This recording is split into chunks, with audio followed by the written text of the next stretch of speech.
2월 첫째 주 설교는 이미 예고해 드린 대로 우리 교회 달력의 2월의 앞부분에 보면 욥의 기도라고 되어 있습니다. 그대로 설교하겠다고 약속해서 오늘 말씀을 증거합니다. 오늘 설교의 주인공 욥이라고 하는 사람은 팔레스티나 남동 에돔 지방의 우스 땅에 사사 시대에 살던 사람이었습니다. 그 사람은 온전하고 정직하여 하나님을 경외하며 악에서 떠난 사람이었습니다. 욥에게는 아들이 7이 있었고 딸이 3이 있었습니다. 그의 소유물이 양이 7,000마리고 약대가 3,000마리고 소가 500결이고 암나귀가 500마리고 종도 많이 있었다고 합니다. 근데 이 사람은 동방 중에서 가장 큰 자다, 훌륭한 자다, 그렇게 성경은 우리에게 기록해 주고 있습니다.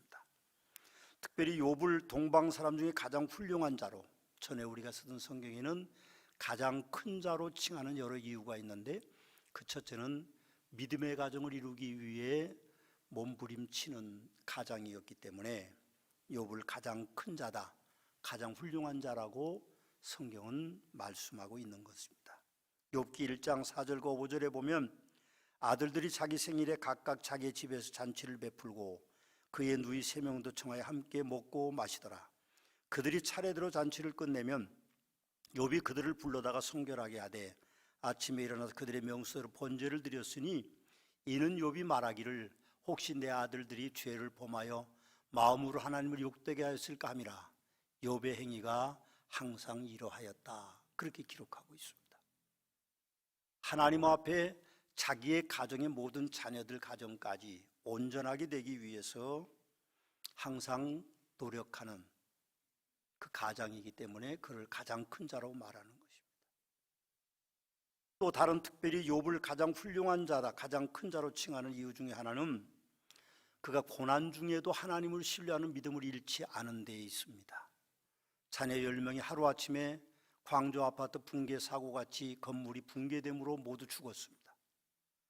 욥의 소유물인 양이 7,000마리, 약타가 3,000마리, 소가 500결이, 암나귀가 500마리, 종들도 많았는데 하루아침에 스바 사람과 갈대아 사람들이 쳐들어와서 죽이고 빼앗아가고 심지어는 하늘에서 불이 떨어져 남은 재산들을 모두 불에 태워버렸습니다. 설상가상으로 사단의 계략으로 온몸에 종기가 퍼져서 그는 질그릇 조각으로 몸을 긁지 않으면 살 수 없는 어려운 상황 속에 있었습니다. 그의 아내는 잔을 잃고 재산이 다 없어져인지 욥을 향하여서 하나님을 신뢰하는 그 믿음의 저주를 퍼부으면서 하나님을 욕하고 죽으라고 그렇게 저주를 퍼붓기도 했습니다.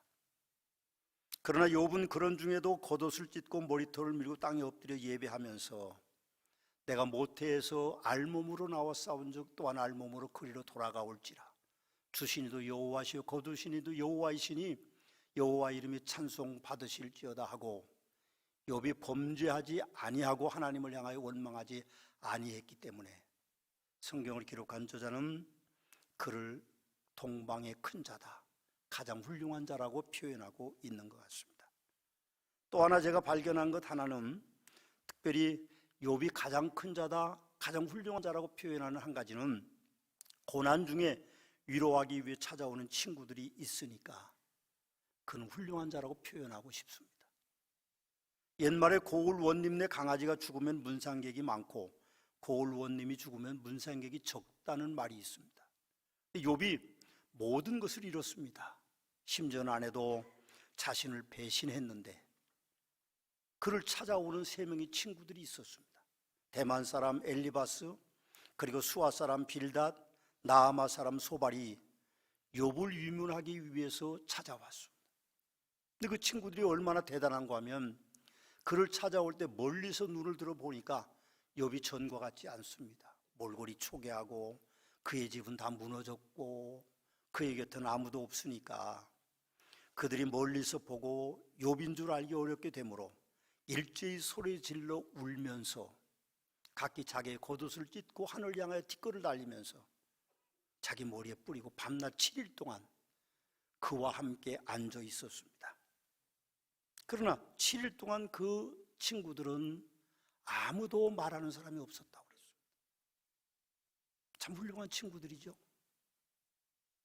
그 후에 친구들이 충고에는 물론 문제가 있었지만 고난을 당하고도 좋은 친구를 둔 욥, 그를 가르쳐서 저는 가장 큰 자라고 말하지 않았겠는가 생각합니다. 저는 그런 생각을 했습니다. 나는 그런 친구가 될 수 있을까? 제 욕심은요, 나에게 그런 친구가 있을까? 그러고 싶었습니다. 그러나 제가 먼저 생각해 보니까 내가 그런 친구가 될 수 있을까? 그런 생각을 해봤어요. 여러분의 친구들은 혹시 그런 친구가 있고 여러분들은 그런 친구가 줄 수 있는지 모르겠습니다. 쉽지 않을 것입니다. 내가 망했는데 나를 도와주는 친구가 있을까? 우리 친구가 망했는데 내가 도와줄 수 있는 친구가 될 수 있을까? 여러분, 어려울 것입니다. 그런 중에도 욥은 좋은 친구를 줄 수 있었기 때문에 그가 동방에서 가장 큰 자라고 가장 훌륭한 자라고 성경은 표현하고 있다고 생각합니다. 그 참혹한 고난의 세월이 지난 후에 욥이 기도하는 모습이 오늘 설교의 본문에 있습니다. 주는 들으시고 내가 주께 묻겠사오니 주여 내게 알게 하옵소서. 내가 주께 대하여 귀로만 듣기만 하였사오니 이제는 눈으로 주를 배웁나이다. 그러므로 내가 스스로 거두어드리고 티끌과 재 가운데서 회개하나이다. 욥은 기도하는 사람이었습니다. 욥의 기도는 일상이었습니다.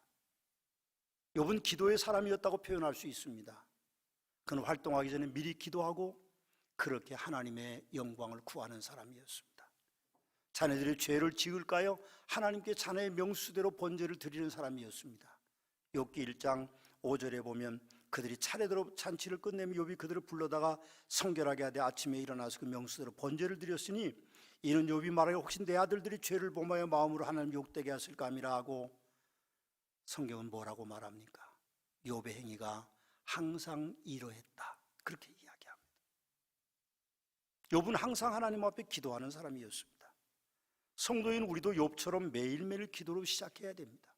잠자리 일어나서 침대에서 내려오기 전에 기도로 시작해야 되고, 쉬지 말고 기도하기 위해 매 순간순간마다 우리가 기도해야 될 것이고, 잠자리에 들어서 침대에서 하루를 마무리하는 기도로 하나님 앞에 일상 기도를 드리는 성도들이 돼야만 우리의 삶에 하나님의 축복이 있을 것입니다. 또 욥의 기도는 고난 중에 하나님을 신뢰하고 그치지 않는 기도를 하는 사람이었습니다. 제가 욥이라는 사람을 팔레스티나 남동 에돔 지방의 우스 땅에 사사시대에 살던 사람이라고 말씀드린 것은 성경에 있는 기록은 사사시대의 사람이라고 말하고 있지 않습니다. 그런 학자들은 아마도 그는 사사시대에 살았던 사람일 것이라고 말하는 학자들이 많습니다.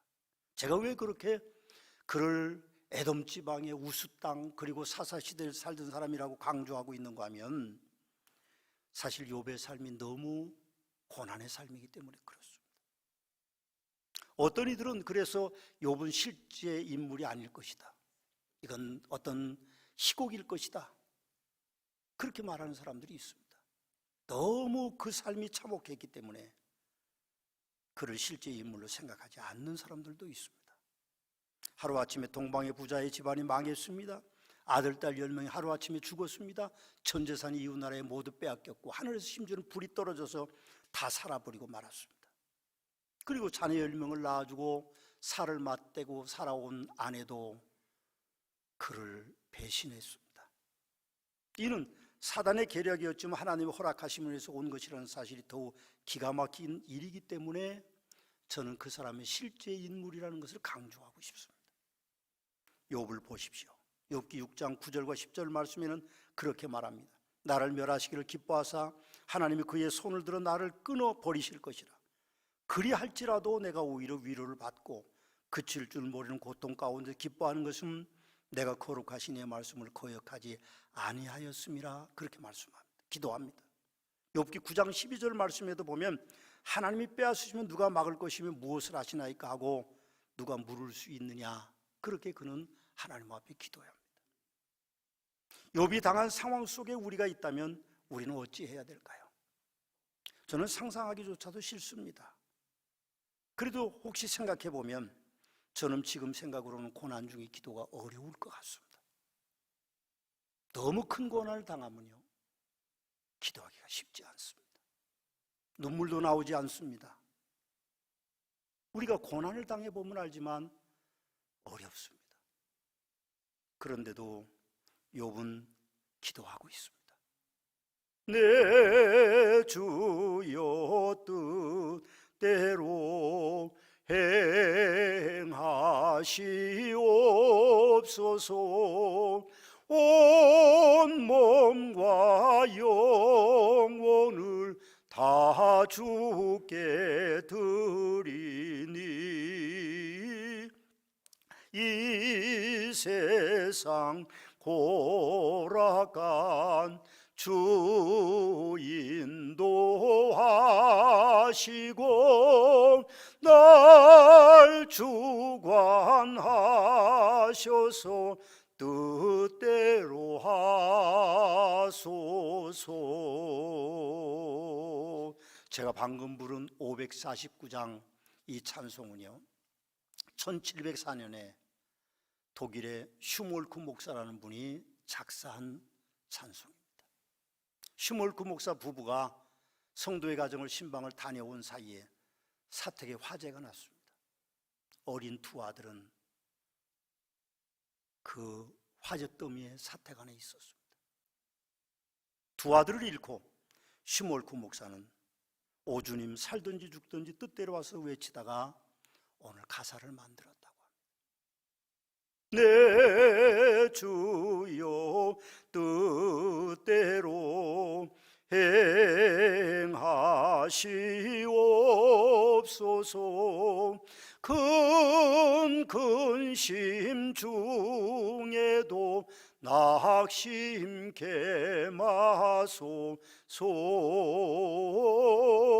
주님도 때로는 울기도 하셨네. 날 주관하셔서 뜻대로 하소서. 고난 중에 기도하는 믿음의 사람들은 한둘이 아니었을 것입니다. 우리도 혹시 고난을 당하거든 하나님 앞에 기도할 수 있는 성도들이 되어야만 됩니다. 생각해보면 너무 안타깝고 힘들지만 내 주의 뜻대로 행하시옵소서. 내 모든 일을 다 주께 맡기고 처천성 향하여 고요히 가리니 날 주관하셔서 뜻대로 하옵소서라고 우리가 하나님 앞에 기도할 수 있어야 될 것입니다. 욥의 기도는 또 회개하는 기도였습니다. 욥은 고난 중에 위로하는 친구들의 책망에 의연한 모습을 보이는 것 같았습니다. 욥기는 1장부터 42장으로 되어 있는데 그거에 세 친구들의 어떤 책망과 그리고 거기에 답하는 욥의 대답으로만 이루어져 있는 아주 드라마틱한 성경입니다. 근데 우리가 생각해 보면 그렇게 고난을 당할 때 친구들이 일주일 밤낮을 머리에 티끌을 뿌리고 말하지 않고 위로하기 위해서 왔다가 그들이 하는 책망은요, 욥에게 더 큰 상처가 됐습니다.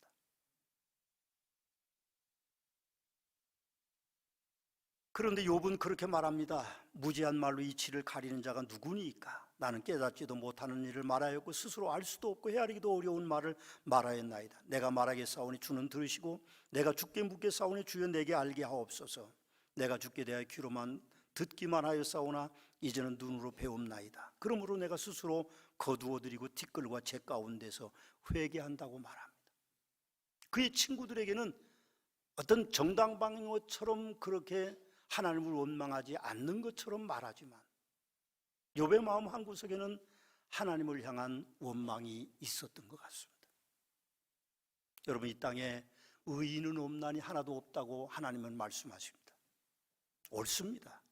고난 중에 온전히 기뻐하는 세상 사람은 세상에 아무도 있을 수 없습니다.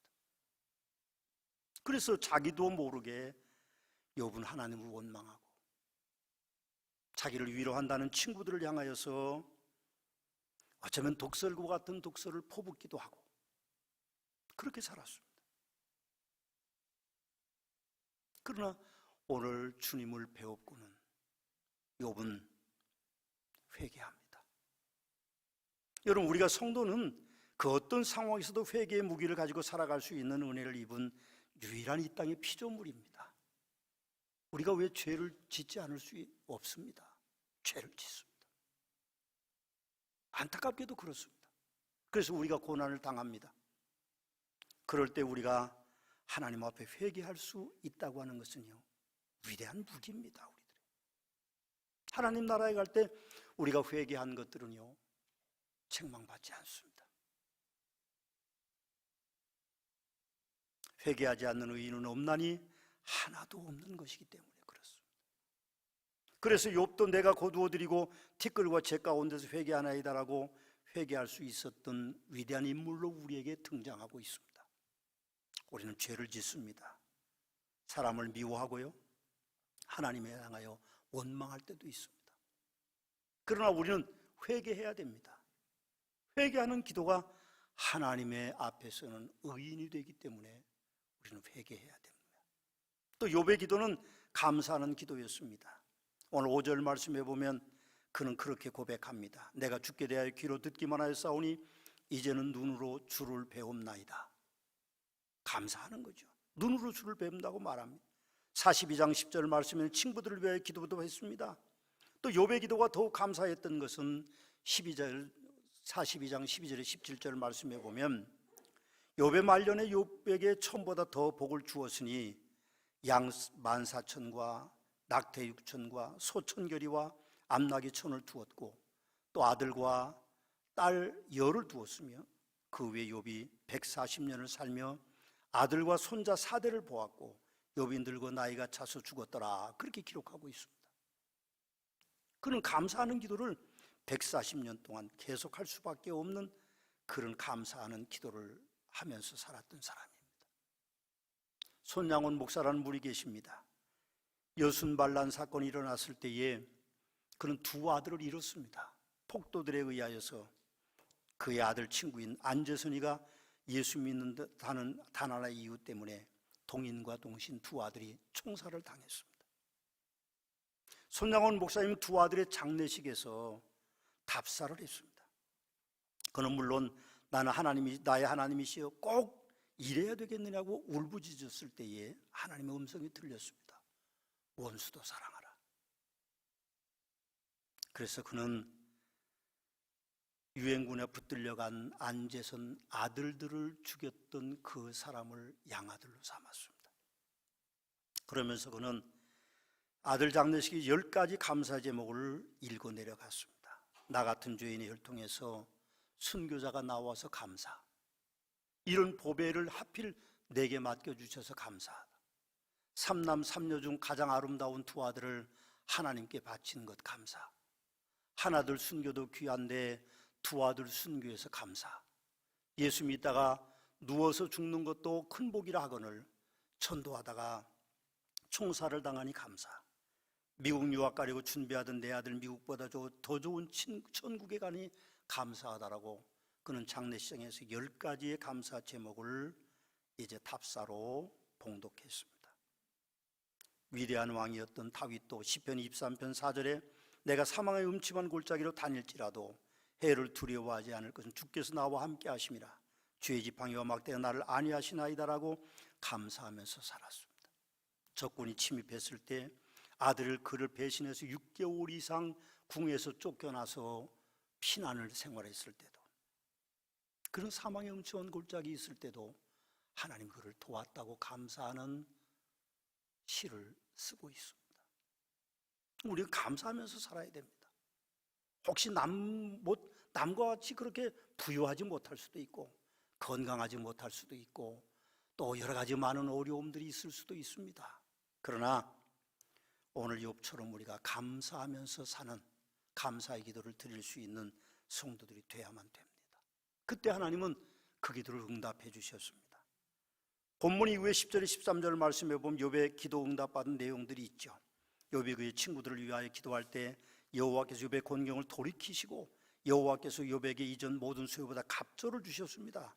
이에 그의 모든 형제와 자매와 이전에 알던 이들이 다 와서 그의 집에서 그와 함께 음식을 먹고 여호와께 그에게 내리신 모든 재앙에 관하여 그를 위해 슬퍼하며 위로하고 각각 퀻이 하나씩과 금고리 하나씩 금은 보화를 주었다는 말입니다.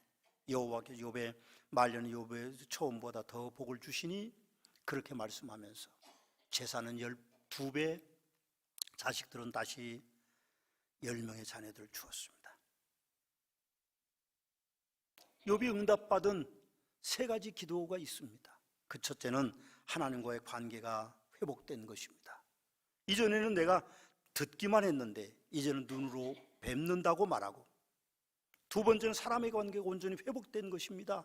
친구들과의 관계, 형제자매와 관계, 이웃들과의 관계가 회복되고, 세 번째는 이전의 모든 소유보다 갑절이나 보상을 받는 놀라운 축복이 하나님께로부터 임하고 있음을 봅니다.